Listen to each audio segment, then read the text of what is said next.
Hello everyone, welcome back. This is Dunk. This is an update video for Terraformacraft Plus. We're going to talk about some of the things that are coming out in this update. So if you've been looking at some of the videos I've posted the last week or two, you would have seen what looks like some interesting looking pigs. And we're going to talk about that today. So this is the first part of what will be the nature update part 2, which is all about animals. And I went on my Patreon, which I'll leave a link to in the description below. Only tier is $1. And I put up a poll to ask which of the vanilla Minecraft animals I should update first to have a more detailed model. It's more animations than just getting everything going. All the animals will be updated eventually. This is just the first one, and the voters chose the pig. So what we have now is the wild boar. So you may remember that every area has a region now. So along with this introduction of the wild boar, animal spawns for all animals have been updated to reflect where you'd find them in real life. There will be a wide variety of new mobs, including slight variations on existing mobs in the future. And so that will help flesh out some of the areas that may be lacking otherwise. For example, the wild boar really should be limited to Europe and Asia in terms of generation. So here in Africa, in the African region, we wouldn't have any pigs. So that's why there is a placeholder for the warthog, which will eventually be filled with an actual warthog at some point. You guys excuse me quickly, guys. Okay, so the warthog will eventually be introduced. In the meantime, we do have boars that will spawn in Africa as sort of a placeholder. There's going to be peccaries in the Americas. Peccaries are not really a type of pig, but they will be a variation of the pig. They're going to have a different model, without tusks, or because peccaries don't really have tusks.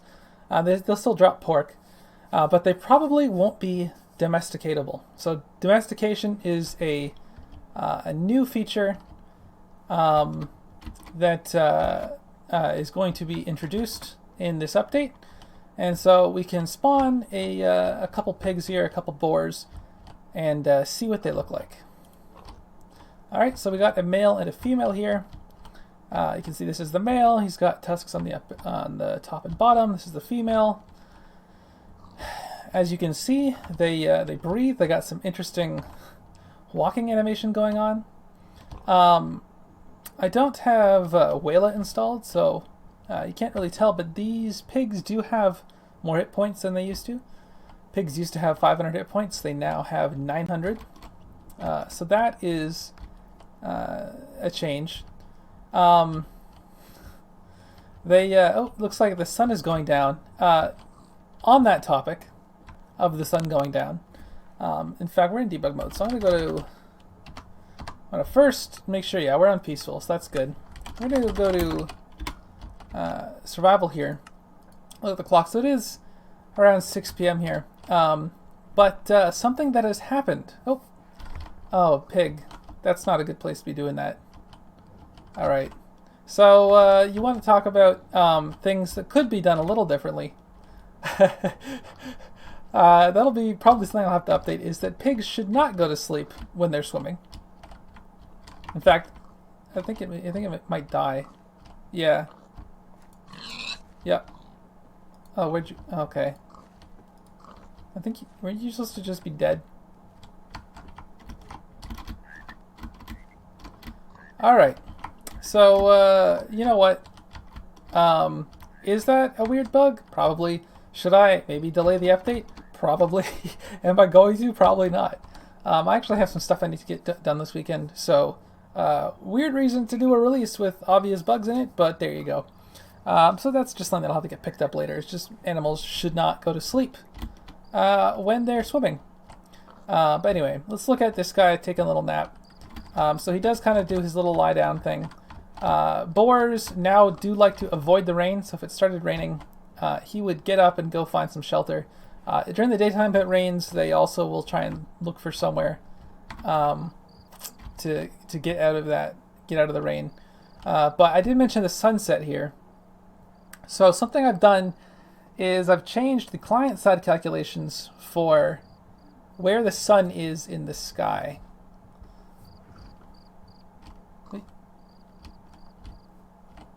Okay, she ran pretty fast. And so that will now be based on the time of year and your latitude. So it should correctly calculate. It does not do anything for altitude. I considered that, decided against it. The calculations are a lot more complicated. But yeah, just so for latitude and latitude and time of year, it will correctly scale when the sun goes down, the moon comes up. Unfortunately, the moon and sun are locked 180 degrees from each other, pretty much, so you can't expect the moon to ever be up at the same time as the sun. That would have been something nice, because really the moon should only be like across, 180 degrees from the sun during the full moon. Anyway, but so as you might expect, in the North Pole, that will mean that you would get a 24-hour daytime in the winter, and the South Pole, 24-hour daytime in the summer and 24-hour nighttime in the winter. In that case, the sun will basically just be overhead. In reality, it would kind of rise like that and kind of just like hover around, the entire horizon. But that's not really doable. You can only have it go from east to west, like directly across the sky. You can't have it come from like southeast or something like that. Yeah, she doesn't want to sleep. I'm guessing this because she like died or something. Anyway, that's not really important. But let's talk about these boars. So, another thing that these boars have, which we will actually get into later, just because there's some other things I want to show off before we get into anything that's a little too dangerous. Because there are some other features of this update. Kind of getting sidetracked here. But it's going to require me to get the workbench first. And if you haven't guessed, it is a third type of roof is being introduced in this update. And to make that, we're going to need to take a chisel with some slate rocks. As you know, that gives us slate bricks. Put it back, and we get slate shingles. So you chisel the brick, chisel the rock to get the brick, chisel the brick to get a slate shingle. And then we will just split it like this. Go down, that gives us our slate roof. If I had been smart, I would have actually left some behind to get the roof centerpiece. But we can just take a look at what this looks like. Oop.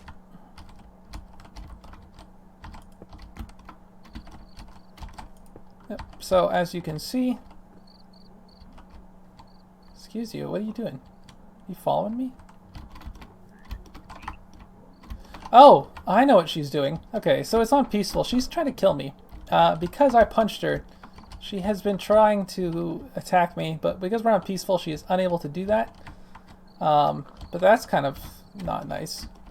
That's also why she's not sleeping, because they are programmed not to go to sleep if they want to kill you.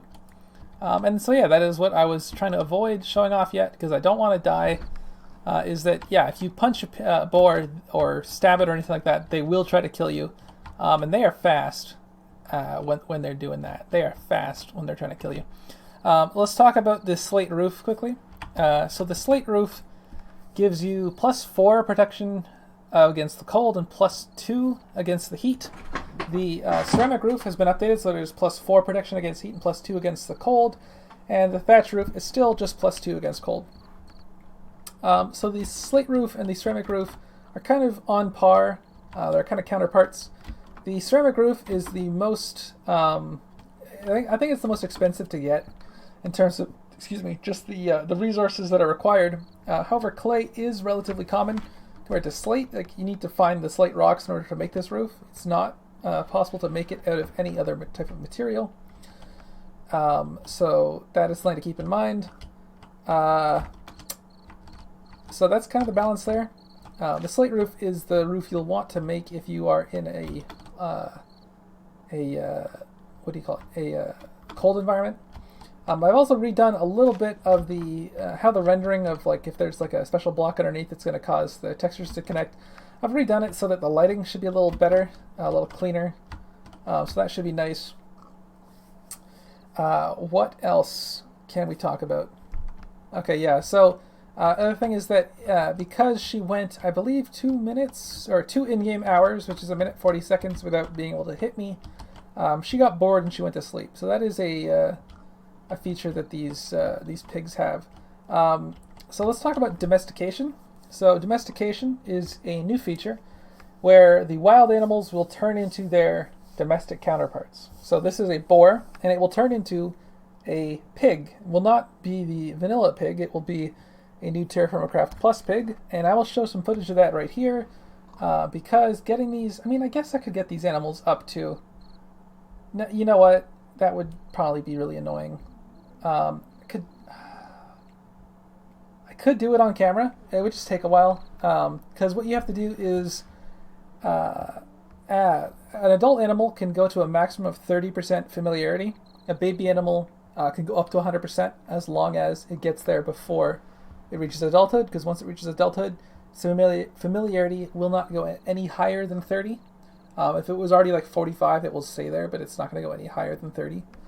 But if you can get a boar to 100% familiarity, which means that you must have raised it from a baby, and then you breed it, then the babies will be pigs instead of boars. And pigs do not require any familiarity to be bred. So unlike the boars, which you need to have fed them a few times before they like you enough to be bred, the pigs will just like to be bred automatically. The pigs also will not fight back. So when you hit a pig, it will not try to attack you. It'll just let you kill it. So that is another advantage of having the pigs. One thing is that pigs and boars cannot breed. So if you have a pig, you can only breed it with another pig. If you have a boar, you can only breed it with another boar. And what else? Yes, so boars now have what is it? Four foods that they accept. They accept root vegetables. So that's onions, garlic. I mean, if you have the rutabaga option, I believe that'd be rutabagas instead of onions. Garlic, carrots, and potatoes. Also brown mushrooms. So 5 things that they like to eat, and so those will be the foods that you need to breed them with now. But when it turns into a pig, it will accept every food. So anything that is a food, the pig will accept to eat and to mate with. So that is another thing to consider. Pigs will try to find leaf litter on the ground, and they'll try and I think I showed that off in one of the previous videos. I might have tried to record something and I just never posted it. But they will look for leaf litter on the ground and try to root around and dig in it. And if you have crops, they will try to eat them. So if they get hungry, they will actively seek out crops on the ground and try to consume them. I'm not sure if that counts. I don't think it really counts for these types of crops, but if you grow crops in your farm, the pigs will come and try to eat them. So keep that in mind. You may have to build a fence around your farm to try and keep the boars out, because if you have wild pigs in the area, they may try to eat your crops. So you know what? Let's put this on easy, and let's get messed up. So I'm gonna hit this pig, and then try to run away. Oh, I can hear him. Ow. Okay, stop that. Yeah, they're not. It's not. Ow. So as you can see, oh, did he get stuck? What are you doing? Oh God. Yeah, so it's not super easy to hunt. Stop that. Hunt these things anymore. They do, even when I'm like sprinting and jumping, he still is able to catch up to me. You can hear him out, and so he'll eventually kill me. Yep. So yeah. So that is something to keep in mind. That if you're hunting them, you really should be doing it from a distance or somewhere where they can't reach you, because boars are quite dangerous. Another thing we can look at is how animal spawns have kind of changed in general. As I said, that they will spawn in much larger groups now. We happen to have, just by luck, two herds of horses that have spawned here. We are in the Americas, so that is kind of natural. Horses will be getting total remodel. They get new, new animations and all that stuff, and they'll get new textures to reflect how they looked at the end of the last ice age, which is kind of the sort of time period I'm going after, with the natural stuff going on here. So that's why we do have horses in the Americas, because they did used to be native. Well, yeah, there used to be horses native to the Americas. They are all extinct, and they have been for thousands of years. But they did exist before. Although I don't know if they existed at the end of the last ice age. That might have been a lot earlier than that. But they did exist, and so I'm going to have them here. And they will also exist in Asia and Europe. The African region will not have horses. It currently does have horses as a placeholder for the zebra, which will spawn in Africa instead. The zebra will not be tameable, though, or you won't be able to ride it, because real life you can't, because they have like a different social structure than horses do, so they just don't respond well to taming and riding. So zebras will be kind of like a wild version, but the African region will be the only place where you'll be able to find donkeys. So if you do want donkeys, then that would be something you'd have to find in Africa. So yeah, that's a quick overview of the features. There have also been a few bug fixes. Bugs that were fixed. Chimney should cause less lag. Fire pit should cause a lot less lag. There were some rendering issues that were fixed. There are a lot of other ones. I've been doing this over the course of a few weeks and haven't really been, keeping careful documentation of it. If you want to ask about a bug, I will tell you if it's been fixed or if I still need to look into it. But anyways, thanks guys for watching. Like I said before, my link to my Patreon is in the description below. I'll also leave a link to the updated build on Minecraft ChrisForge. And I guess I'll probably add my Twitter, because you can follow me there. I do say things from time to time about Terraforming Craft. I'll also leave a link to our Discord. We're at nearly 1,000 members on our Discord now, so if you want to join in the discussion, I generally end up posting a lot of images there about development as I go through it, and also, we do a lot of discussion about future features. Today we were talking about a potential painting feature with murals and stuff, and canvases. So if you want to be part of that discussion, it's not like Patreon only. You do get a special role in the Discord if you are a supporter on Patreon, but it's open to anyone and everyone that wants to join. So please drop in if you'd like to join in the discussion. But once again, guys, thanks for watching, and I'll see you next time.